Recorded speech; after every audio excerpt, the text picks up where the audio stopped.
আসসালামু আলাইকুম এভরিওয়ান, কেমন আছেন সবাই? তো এই ভিডিওটা যেদিন করেছি সেদিন হচ্ছে আমরা গ্রাম থেকে ঢাকা চলে আসব। তো সবারই মনটা খুব খারাপ ছিল। তো ওই দিন সকালবেলা আবার আমার চাচাতো ভাই বাজার থেকে গিয়ে সামুদ্রিক মাছটা নিয়ে এসেছে। তো ফুপু কাটতেছিল, তো আমি আবার বললাম যে একটু রাখো, ভিডিও করি।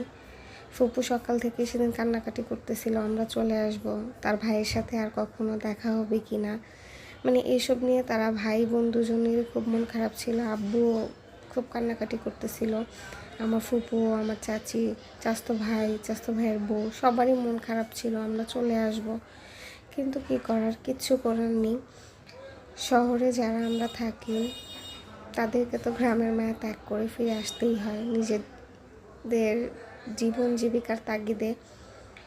তো তারপরও যে কয়টা দিন ছিলাম গ্রামে, আলহামদুলিল্লাহ সবাই মিলে অনেক হাসি আনন্দ করে কাটিয়েছি। সবাই মিলে খুব মজা করেছি। এই দিনগুলোকে খুব মিস করি, যেহেতু আমি এখন ঢাকাতে, খুব মনে পড়ে। ইভেন যখন আমি এখন ভয়েস ওভার দিচ্ছি আমার চোখ দিয়ে টপটপ করে পানি পড়তেছে, কিন্তু কিছু করার নেই, চলে যেতে হবে। তো যাই হোক, সবাই মিলে রান্নাবান্নার প্রিপারেশন নিচ্ছিলাম। আর আজকেও হচ্ছে গিয়ে রুটি আর হাঁসের মাংস করা হবে। ফারহানের আব্বুকে জিজ্ঞেস করেছে কী খাবে, তো সে বলতেছিল যে আজকেও হাঁস আর রুটি খাবে। তো চালের রুটি বানানো হচ্ছে আর হাঁসের গোস্ত। তো সবাই মিলে বসে যে যার মতো করে নিচ্ছিলাম। আমি হচ্ছে গিয়ে হাঁসের গোস্তটা রান্না করতেছিলাম, ওদিকে আমার চাচাতো বোন, চাচাতো ভাইয়ের বউ, ফুপু সবাই মিলে রুটি বেলতেছিল। তো সবাই মিলে আজকে যেহেতু লাস্ট দিন একসাথে বসে মজা করতেছিলাম। আর ফারহান বলতেছিল যে ও যাবে না, গ্রামেই থাকবে। তো যাই হোক, সবাই গোসল টোসল করে রেডি হয়ে নিচ্ছিল। আর ফারহান যাবেই না, ও বারবার না করতেছিল, হাত দিয়ে ইশারা করতেছিল যে ও যাবে না। ওর আবদুল্লাহ মামার কাছে, ওর সিফাত ভাইয়ার কাছে, ওর ছোটো নান্নুর কাছে থাকবে। তো সবারই প্রচণ্ড মন খারাপ ছিল ওই দিনটা। আর ওই দিনের জন্য ওইভাবে ভিডিও করা হয়নি, কারণ কি বলবো, সবাই মানে নিজেদের মতো করে একটু সময় কাটাচ্ছিলাম। আবার কবে গ্রামে যাওয়া হয় না হয় তা তো বলা যায় না। সবাই মিলে একটু নিজেদের মতো করেছিলাম, এই আর কি। আর ওইদিকে হচ্ছে গিয়ে আমার বাবা তার জমির কিছুটা হচ্ছে গিয়ে মসজিদে দান করে দিয়েছে। তো সেখানেই আমরা সবাই মিলে সিগনেচার করে দিলাম, আমাদের দুই ভাই বোন, আব্বু আম্মু, তাছাড়াও কিছু সাক্ষীদের সিগনেচার লাগবে।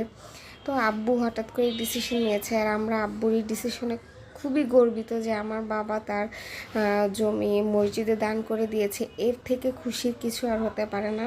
সন্তান হিসেবে আমরা খুবই খুশি, আর আমার বাবার জন্য গর্ববোধ করি যে আমার বাবা এই ডিসিশন নিয়েছে। অনেকে এই ডিসিশনটা নিতে পারে না।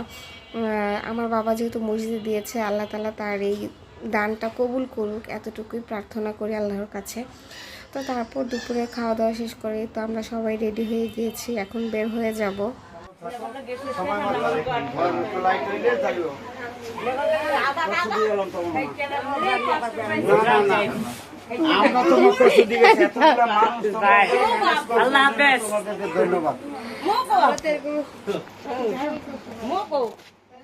আর বের হওয়ার সময় সবাই কান্নাকাটি করতেছিল, কি বলবো, বুকটা ফেটে যাচ্ছিল যে চলে যাব, এই কয়টা দিন একসাথে ছিলাম, কিন্তু যেতে তো হবেই। তো যাওয়ার আগে আব্বুর আর ফুপুর হচ্ছে গিয়ে ছবি তুলে দিচ্ছিল আমার ছোট ভাই।